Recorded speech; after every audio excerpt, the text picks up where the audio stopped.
हम 11th class का पहला यूनिट डिस्कस करेंगे आज, बेसिक कंसेप्ट ऑफ केमिस्ट्री को। इसमें सबसे पहले केमिस्ट्री के बारे में बताया गया है और केमिस्ट्री की इंपॉर्टेंस के बारे में बताया गया है, और उसके बाद मैटर और मैटर की क्लासिफिकेशन के बारे में बताया है। ये सब बेसिक हम आपसे डिस्कस नहीं करेंगे, हम आपको बताएंगे लॉज ऑफ केमिकल कॉम्बिनेशन के बारे में। तो 5 लॉज हैं केमिस्ट्री में जो ये डिसाइड करते हैं कि एलिमेंट किस तरीके से कंबाइन करके कंपाउंड फॉर्म करता है। मतलब 5 ऐसे लॉ हैं जो ये बताते हैं कि कितना मास एक एलिमेंट का दूसरे एलिमेंट के मास के साथ कंबाइन करेगा, या कितना परसेंट में कॉम्बिनेशन होगा, या कितने मोल में कॉम्बिनेशन होगा, या कौन सी गैस कितने रेशो में कंबाइन करेगी। ये सारी की सारी चीजें जो बताएगा वो हमें ये लॉज ऑफ केमिकल कॉम्बिनेशन ही बताएगा। ठीक है, तो हम शुरू करेंगे आस्ता आस्ता इन सारी लॉज को पढ़ना। पहला लॉ जो हम लॉ ऑफ केमिकल कॉम्बिनेशन के अंडर पढ़ेंगे वो है हमारा लॉ ऑफ कंजर्वेशन ऑफ मास। तो पहला लॉ हम डिस्कस करते हैं, लॉ ऑफ कंजर्वेशन ऑफ मास।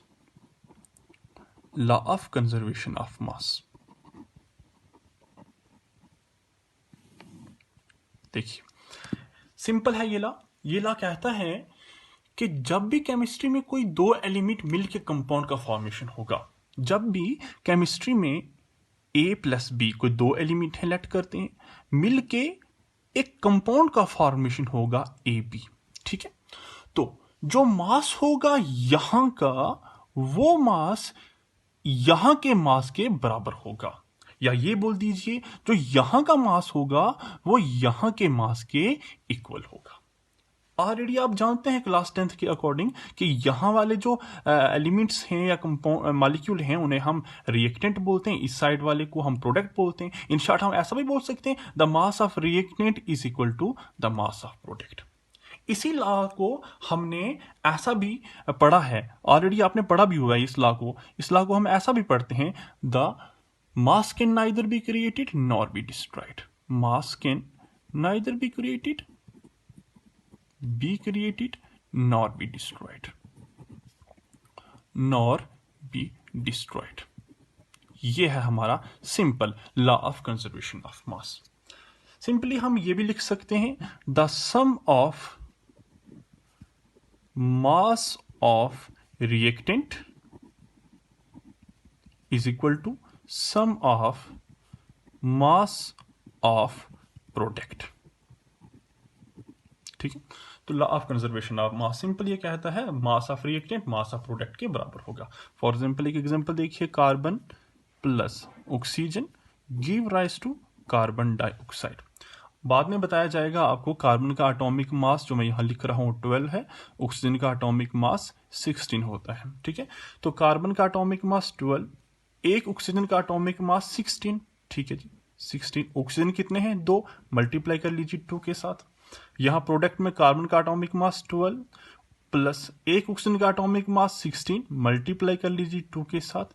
इन दोनों को आपस में कंबाइन करेंगे तो 12 प्लस 16 2 जा 32, 44 होगा।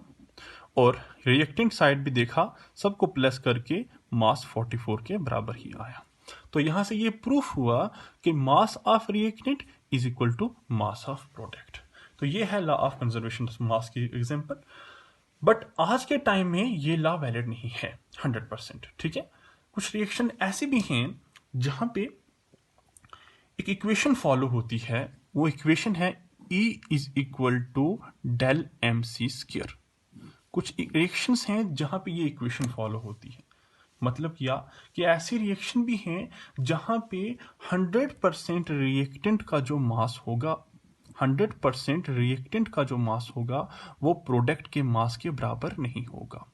बीच में कुछ स्टेज ऐसी भी आएगी या कुछ ऐसा भी होता है कि रिएक्टेंट का मास वो आधा एलिमिनेट हो जाए एनर्जी की फॉर्म में, कुछ मास एनर्जी की फॉर्म में खत्म हो जाता है या एलिमिनेट हो जाता है। ठीक है, तो उन रिएक्शन में ये रिएक्टेंट का मास प्रोडक्ट के मास के इक्वल नहीं होता, तब ये हमारा law of conservation of mass valid नहीं है। ये बात भी आप याद रखिए, ये जो लॉज हैं ये 1740 और 1750 के टाइम में आए हुए हैं, बड़े पुराने हैं, और ये लॉज आज के टाइम में वैलिड नहीं है 100%। ठीक है, तो ये है हमारा law of conservation of mass. Second law हम डिस्कस करेंगे, law of definite proportion. Law of definite proportion, law of definite proportion क्या कहता है ये लॉ ऑफ डेफिनेट प्रोपोर्शन? देखिए, law of definite proportion simple कहता है कि एक केमिकल कंपाउंड जहां से भी बना हो उसके अंदर जो एलिमेंट होंगे वो सेम होंगे और फिक्स रेशियो बाय मास में होंगे। देखिए मैं आपको समझाता हूं किस तरीके से कि फॉर एग्जांपल मैं एक वाटर लेता हूं, सी वाटर, मैं लेता हूं सी वाटर, और सी वाटर का फॉर्मूला H2। ठीक है, मैंने लिया। ठीक है, मेरे फ्रेंड्स ने वाटर लिया है, वो वाटर है हमारा रेन वाटर। ठीक है जी, मेरे किसी फ्रेंड ने एक वाटर लिया है, वो है रेन वाटर। रेन वाटर का सेम फॉर्मूला H2। ठीक है, और आप ले रहे हैं टैप वाटर। ठीक है, आप ले रहे हैं टैप वाटर, और टैप वाटर का फॉर्मूला है H2। ठीक है, हमें ये जानना है, हमें ये पता करना है कि यहां इन वाटर में हाइड्रोजन और ऑक्सीजन का क्या रेशो है। बताइए क्या रेशो है इन वाटर में हाइड्रोजन और ऑक्सीजन का। ठीक है जी, हमें सिर्फ ये पता करना है। हम जानते हैं कि हाइड्रोजन का एटॉमिक मास होता है 1 और ऑक्सीजन का एटॉमिक मास होता है 16। ठीक है, तो यहां हाइड्रोजन कितने हैं? यहां हाइड्रोजन 2 हैं। एक का मास 1 है और 2 का मास कितना होगा? 2 ही तो होगा। और ऑक्सीजन का मास कितना है? 16। यहां भी 2 हाइड्रोजन 1 ऑक्सीजन 16, यहां भी 2 हाइड्रोजन 1 ऑक्सीजन 16। हर जगह रेशो वाटर का 2:16, 2:16, 2:16 है। या सिंपली ऐसा भी बोल दो 1:8, 1:8, 1:8।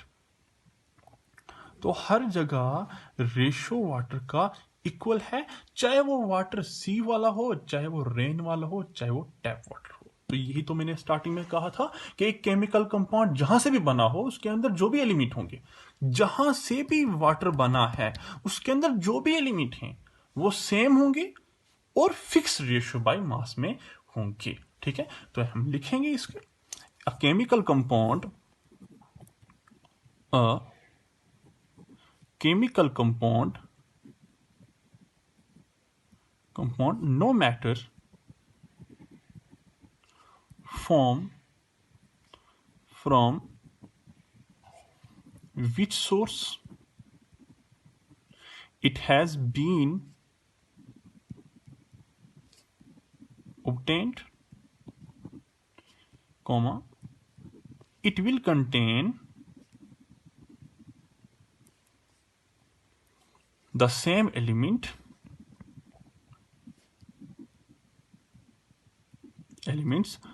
combined